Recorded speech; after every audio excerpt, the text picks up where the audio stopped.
bumagsak, gusto tayo mag-fail para umangat sila.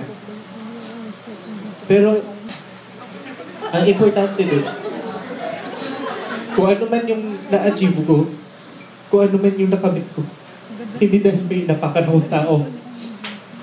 Pinagtrabaho ako ng malinis, tama, ng maayos, at syempre dahil sa inyo, dahil sa suporta nyo. Yes. Diba? So, sinabi ko nga sa speech ko na is a wish.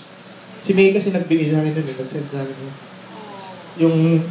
Yung the forces that are for you are greater than the forces against you.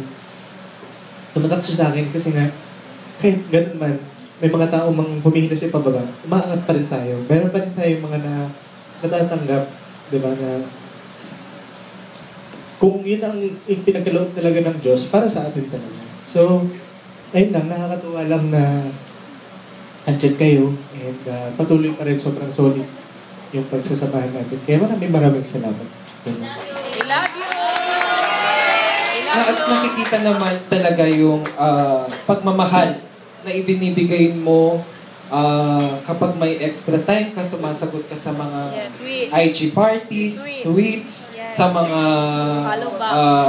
follow back na request ng ating mga defenders, kung saan napakalaking bagay na para sa kanila na yun nga. Alam niyo yung unang-unang programs natin or party natin that kung hindi ako nagkakamali nung surprise birthday party. Yes.